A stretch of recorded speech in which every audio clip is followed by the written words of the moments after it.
नमस्कार साथियों। आज हम लोग बहुपद को पढ़ेंगे, पोलिनोमियल को। सबसे पहले पोलिनोमियल का अर्थ क्या होता है, पोलिनोमियल मतलब होता क्या है, आइए हम लोग उसका इंग्लिश और हिंदी मीनिंग को भी देखते हैं। पहले इधर उबला ने लिखना है। बहुपद मतलब होता है बहु, बहु मतलब सास पुतहु, सास का बहु, उनई बहु। बहु मतलब होता है बहुवचन। बहु मतलब जैसे हम लोग नहीं पढ़ते हैं बहुवचन, बहु मतलब एक से अधिक। एक से अधिक को बहुवचन कहते हैं, हम लोग नहीं बनाते एक वचन बहुवचन। तो वचन कितने प्रकार के होते हैं? दो प्रकार के, एक वचन बहुवचन। और चार प्रकार के, कौन कौन? एक वचन, बहुवचन, अमिताभ वचन, जया वचन, हरिवंश राय वचन। चार पांच प्रकार का होता है, समझे कि नहीं? तो बहुपद, बहुपद, बहु मतलब होता है एक से अधिक, एक से अधिक। और पद मतलब होता है, पद मतलब इंग्लिश में पद को क्या बोलते हैं? टर्म।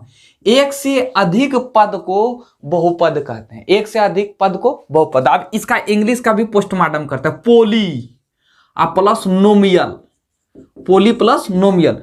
पोली मतलब होता है मैनी, इंग्लिश में से मैनी, मैनी मतलब कई, एक से अधिक। और नोमियल मतलब होता है पद। तो एक से अधिक पद को क्या कहते हैं? बहुपद। अब इसे हम लोग ऐसे परिभाषा नहीं करना है, हम लोग इसका दूसरी ढंग से परिभाषा करेंगे, यानी कि थोड़ा मसाला उसाला लगाकर परिभाषा इसका करना है। परिभाषा क्या है कि वे बीजीय व्यंजक, वे बीजीय व्यंजक। ये भैया बीजीय व्यंजक क्या होता है तो हम समझाएंगे, पहले इसको समझिए। विजीय व्यंजक क्या होता है? दो चीज से मिलकर बना होता है विजीय व्यंजक। एक चर होता है, एक अचर होता है। चर में जिसका मान बदलता है, जिसका मान बदलते रहता है उसे चर कहते हैं, और जिसका मान नहीं बदलता है उसे अचर कहते हैं। जैसे चर में, जैसे समझिए पहले, जैसे चर में जैसे क्या हो जाएगा?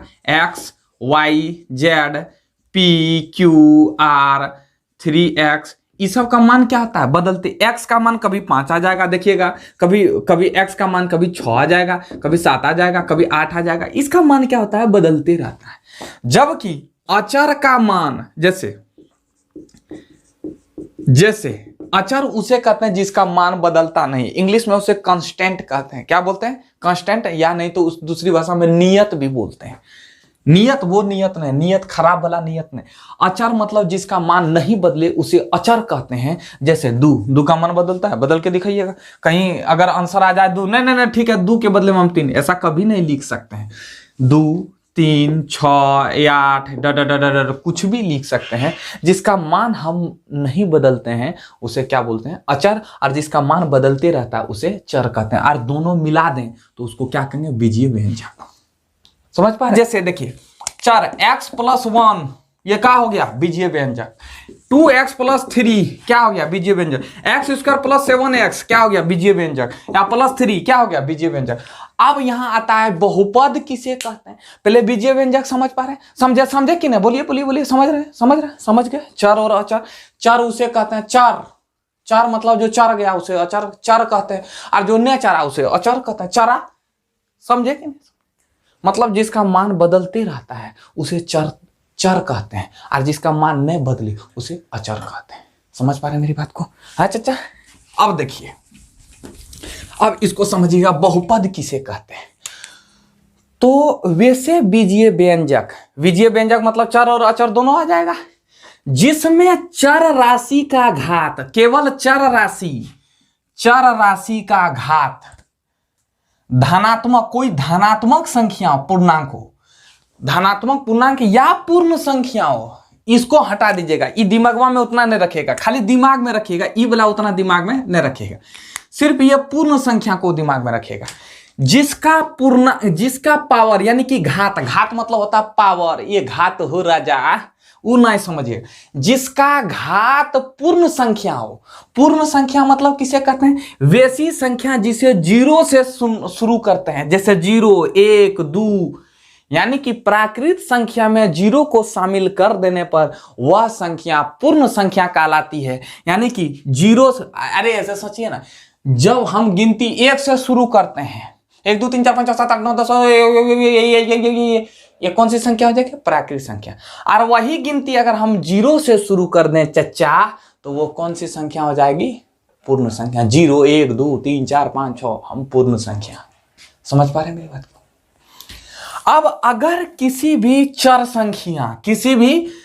संख्या पर पावर पूर्ण संख्या हो, पूर्ण संख्या में मतलब कभी 0 भी हो सकता है, यहां 1 भी हो सकता है, यहां 2 भी हो सकता है, यहां 3 भी हो सकता है, यहां 4 भी हो सकता है, यहां 5 भी हो सकता है, यहां 6 भी हो सकता है, कुछ भी हो सकता है।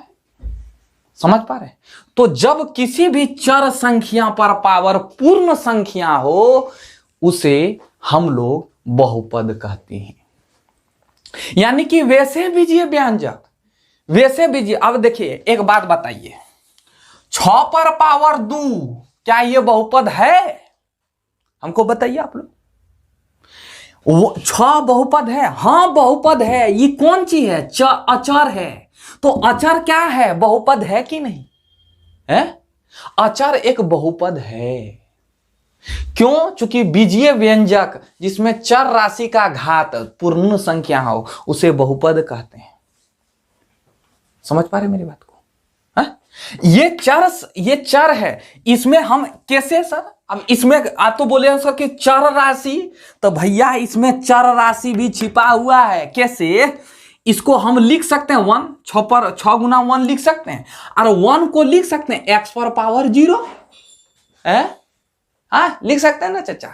तो 1 को हम x पर पावर 0, किसी भी संख्या पर पावर अगर 0 रहेगा उसका मान 1 होता है। अगर 8 पर पावर 0 रखें तो उसका मान भी 1 होता है। मेरी बात को समझ पा? तो x पर पावर 0 रखेंगे तो 1 हो गया, तो x क्या हो गया? यानी कि 6 गुना x पर पावर 0 लिख सकते हैं। तो ये क्या आ गया? अचर आया, चर आया, और चर आया तो यहां पावर कौन सी संख्या है?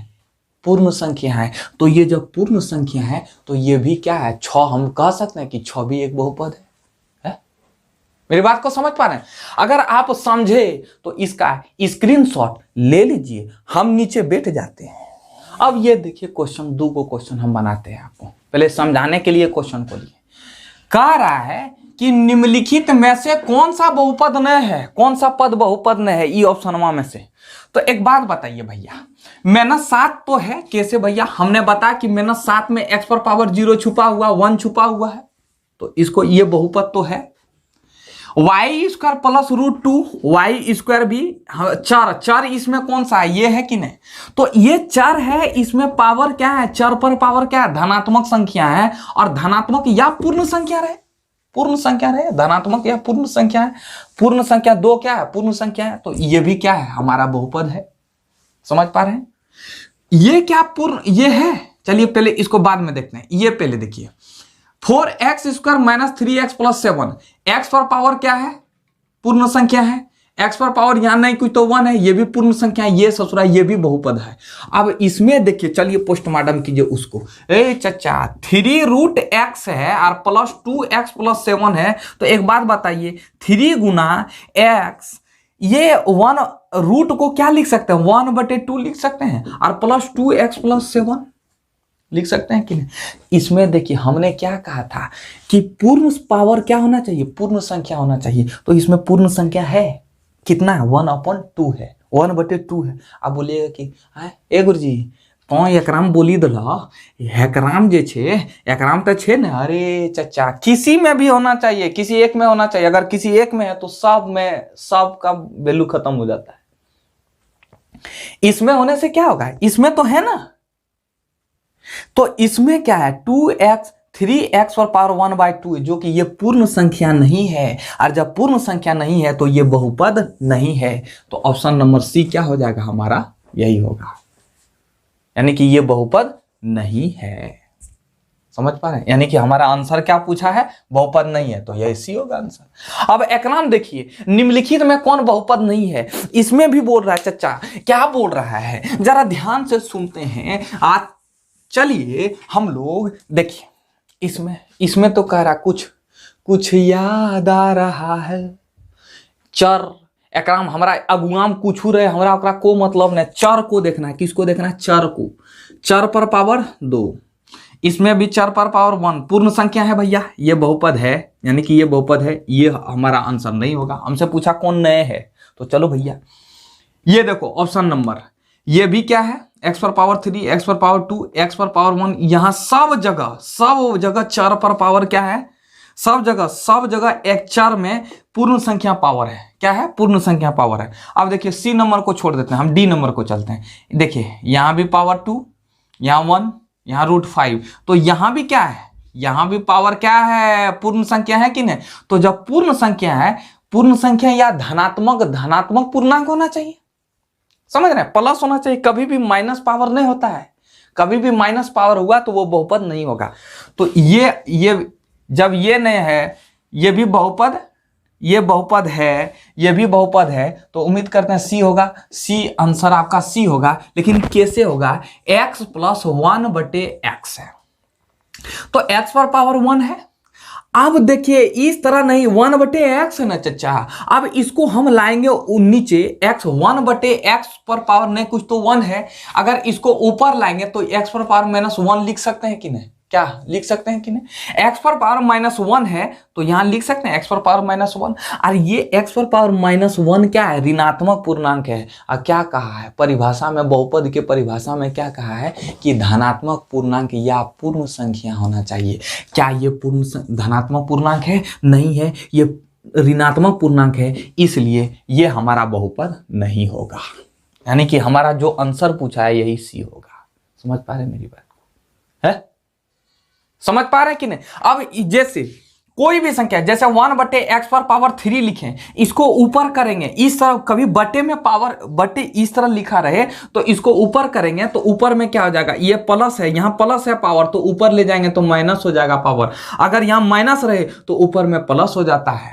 क्या हो जाता है? प्लस हो जाता है। समझ पा रहे हैं। अगर यहाँ प्लस होता, अगर मान लो यहाँ नहीं कुछ, तो अगर मान लीजिए इस जगह पर x + 1/x पर पावर -2 रहता, तब तो ये बहुपद हो जाता है। कैसे? x पर पावर ऊपर करता 2 हो जाता। अब देखिए यहाँ क्या हो रहा है, पूर्ण संख्या हो रहा है, धनात्मक पूर्ण संख्या हो रहा है। पूर्ण संख्या या नहीं तो धनात्मक आना चाहिए, कभी भी माइनस नहीं आना चाहिए, तब ये बहुपद होता। लेकिन यहाँ क्या है, x + 1/x है, इसको ऊपर ले जाएंगे तो x + x पर पावर -1 हो जाएगा। ये हमारा पूर्ण संख्या, ये धनात्मक ऋणात्मक पूर्णांक है। अगर ऋणात्मक पूर्णांक होगा तो वो बहुपद नहीं होगा। मेरी बात को समझ पाए, समझे कि नहीं। इसका स्क्रीनशॉट लेना चाहते हैं तो ले सकते। लिखित में कौन बहुपद है, चलिए कौन बहुपद है। Option number A, option number A में √x है, √x पर पावर, यानी कि मतलब x पर पावर 1/2, √x मतलब x पर पावर 1/2।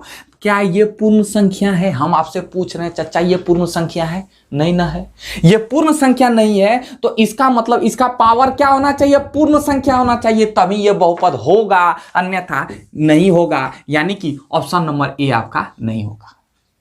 ठीक है, ऑप्शन नंबर बी को बाद में हम देखेंगे, ऑप्शन नंबर सी को चलते हैं। सी में क्या है, ऑप्शन x है, फिर प्लस, हम क्या बोले थे, ये 1/x² है, तो इसको ऊपर ले जाएंगे तो x पर पावर -2 होगा। क्या ये पूर्ण संख्या है? नहीं है, ये पूर्ण संख्या नहीं है, और या नहीं तो ये धनात्मक पूर्णांक भी नहीं है। तो जब ये पूर्ण संख्या नहीं है, ना ही ये धनात्मक पूर्णांक है, तो ये इसका मतलब ये क्या होगा, ये बहुपद नहीं होगा। यानी कि ऑप्शन नंबर सी भी आपका नहीं होगा। मिटा देते हैं इसको। समझ पा रहे हैं चचा। अब ई तो देखिए इसमें क्या कर रहा है, x पर पावर 1/2, x पर पावर 1/2 मतलब इसमें क्या हो गया, समझ पा रहे मेरी बात को। 1/2 यानी एकदम देखने से भी कुछ याद आ रहा है चचा, याद आ रहा x पर पावर 1/2 ये पूर्ण संख्या नहीं है, ये भिन्न है, तो इसका मतलब ये बहुपद नहीं होगा। क्या होना चाहिए मेरे प्यारे दोस्तों, पूर्ण संख्या होना चाहिए, चर पर पावर पूर्ण संख्या होना चाहिए, या नहीं तो धनात्मक संख्या होना चाहिए, कोई भी धनात्मक पूर्णांक होना चाहिए, तभी बहुपद होगा, अन्यथा बहुपद नहीं होगा। तो जब ए भी नहीं हुआ, सी भी नहीं हुआ, डी भी नहीं हुआ, तो इसका मतलब ये होगा, यही आंसर होगा। अब इसका आंसर कैसे, तो हमने बताया 6। इसमें तो आप बोले थे कि सर चर पर पावर होना चाहिए, चर पर पावर होना चाहिए पर पूर्ण संख्या, तो इसमें चर तो कहीं दिख नहीं रहा है। तो जब चर दिख नहीं रहा है जनाब, तो हम लिख सकते हैं 6 × 1 है। 6 × 1 जब लिख सकते हैं चचा, तो 6 × 1 को लिख सकते हैं x पर पावर 0, लिख सकते हैं कि नहीं। अब देखिए ये चर बन गया, और ये जीरो क्या है, एक पूर्ण संख्या है। जब जीरो एक पूर्ण संख्या है तो यानी कि ये हमारा 6 क्या है, बहुपद है। तो हम ये टिक मार दिए। कोई प्रॉब्लम किसी को? समझ पा रहे हैं? यानी कि जितना 6 7 8 9 10 11 12 13 14 15 ये सब क्या है, एक बहुपद है। समझ पा रहे हैं मेरी बात को? तो ये था आपका आंसर। स्क्रीनशॉट क्या लीजिएगा, लीजिए तो जल्दी से ना ले लीजिए, यानी तो लिख लीजिए। समझते हैं बहुपद के प्रकार। बहुपद के प्रकार, बहुपद कई आधार पर बांटा गया है। पहला घात के आधार पर, घात मतलब पावर, घात मतलब पावर। घात के आधार पर बहुपद कई प्रकार के होते हैं। विशेषतः जो आपके बुक में है उसी को दिए हैं। समझ रहे हैं? हम लोग जितना बुक में आएगा, जितना आपके सिलेबस में, उतने पढ़ेंगे। एडवांस चीज का है पढ़ना है। समझ रहे हैं?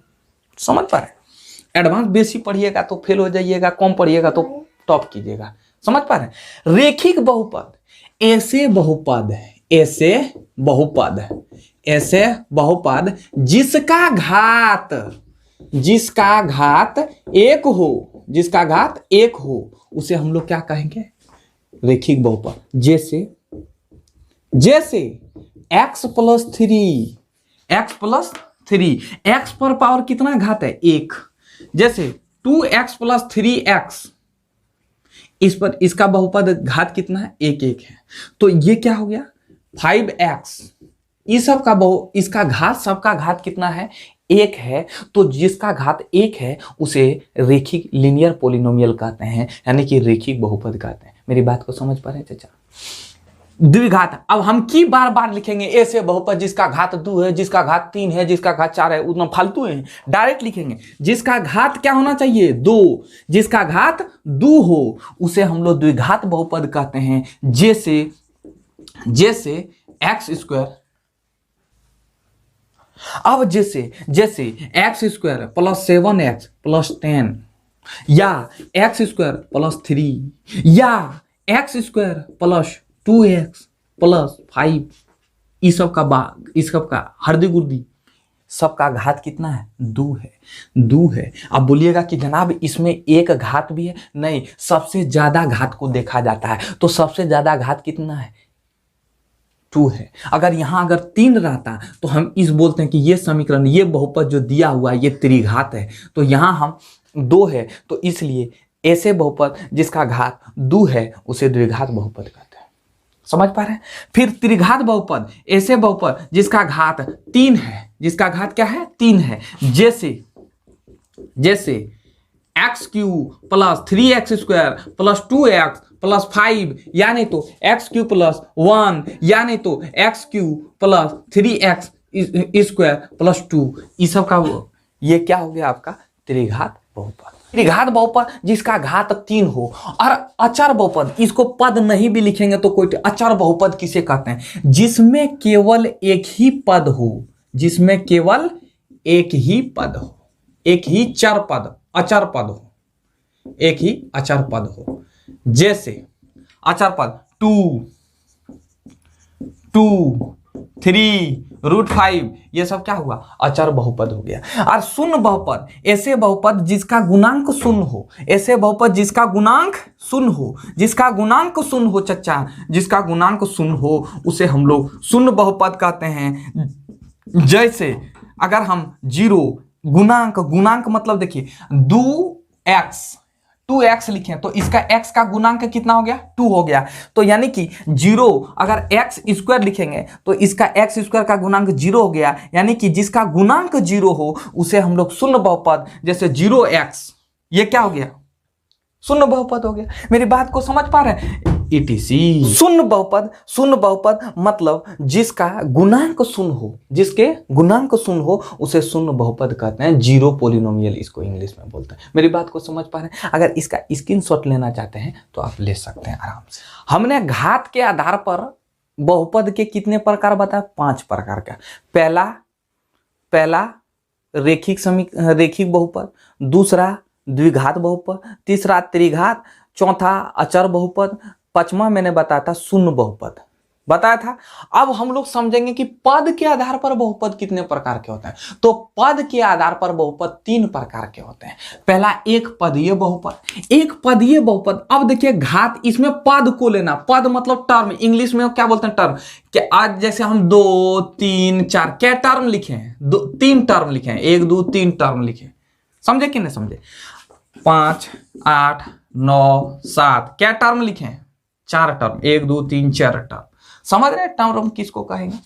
तो अब पदीय आधार पर यानी कि टर्म के आधार पर, तो एक पदीय बहुपद जिसका एक पद हो, जिसका केवल एक पद, नाम से सुनने से स्पष्ट हो रहा है, एक पद हो, उसे एक पदीय बहुपद। जैसे चचा, जैसे अगर हम केवल 2x लिखें तो ये एक पदीय बहुपद हो जाएगा।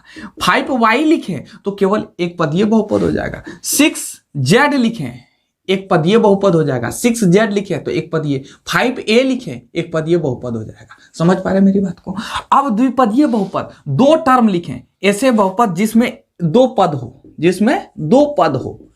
जैसे क्या हो जाएगा इसमें, जैसे 5x plus 3, 5x plus 3, x plus y, 3x plus 2, 3x plus 2, x plus 5y, ये सब इसमें कितने टर्म्स आ रहे हैं, 2 टर्म्स आ रहे हैं, यानी कि 2 पद आ रहे हैं, तो उसको हम लोग क्या बोलेंगे, द्विपदीय बहुपद। मेरी बात को समझ पा रहे हैं चाचा।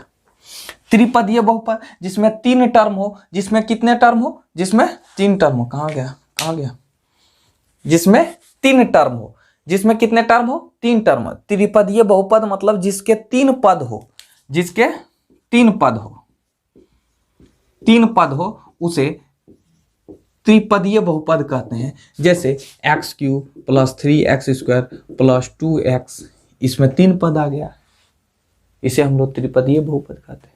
मेरी बात को समझ पा रहे चचा, समझे, कोई problem. x² plus 3x plus 2, इसमें 3 टर्म आ गया, तो इसे हम लोग त्रिपदीय बहुपद कहेंगे। समझ पा रहे हैं मेरी बात को, कोई प्रॉब्लम। अगर आप इसका स्क्रीनशॉट लेना चाहते हैं तो ले सकते हैं। अब देखिए ये त्रिपदीय बहुपद में क्या है, जिसके 3 पद हो, तो 3 पद भैया, 3 पद में यहां ये न समझिएगा कि इस पर पावर 3 हो, हमने गलती से लिख दिया पहली बार में, यानी कि 3 पद, जिसके 3 पद हो, x² प्लस 2x प्लस 3, कितने पद आ रहे हैं, 3 पद आ रहे हैं। तो a प्लस b का अगर होल स्क्वायर करेंगे तो इसमें भी कितने पद आएंगे, 3 पद आएंगे। a² plus 2ab plus b², कितने पद आ रहे हैं, 3 पद आ रहे हैं। जब 3 पद आए इसे त्रिपदीय बहुपद कहते हैं, यानी कि हम कह सकते हैं कि एक द्विघात बहुपद, वो 3 पदीय हो सकता है। समझ पा रहे हैं मेरी बात को। x² प्लस 5x प्लस 3, ये कौन सा बहुपद हो, ये कौन सा पदीय बहुपद होगा, त्रिपदीय बहुपद हो जाएगा। इसमें 3 टर्म आ रहा है चचा, जब 3 टर्म आए तो उसे हम लोग क्या कहेंगे, त्रिपदीय बहुपद। x² प्लस 3x प्लस 5, ये सब कौन सा बहुपद हो जाएगा, त्रिपदीय बहुपद। मेरी बात को समझ, ये आपसे क्वेश्चन नहीं पूछेगा, ना के बराबर क्वेश्चन पूछेगा। अगर 1 नंबर में पूछने का होगा तो इसमें से और इसमें से पूछने होगा, इसके बाद किसी में नहीं पूछेगा। आइए हम कुछ छोटे छोटे चीज को एग्जाम्पल हम बताते हैं, एग्जाम्पल से हम समझाने की कोशिश करते हैं। अगर क्वेश्चन ऐसे पूछ दे ऑब्जेक्टिव में कि एक रेखा, हम तो बाद में तो ऐसे ऑब्जेक्टिव आपको बताएंगे ही बताएंगे, अगर पूछ दे, हम अभी बता रहे हैं एग्जाम्पल के माध्यम से कि एक रेखिक बहुपद का घात कितना होता है, तो एक रेखिक बहुपद का घात 1 होता है। समझ पा रहे हैं मेरी बात को। पूछेगा कि एक घात वाले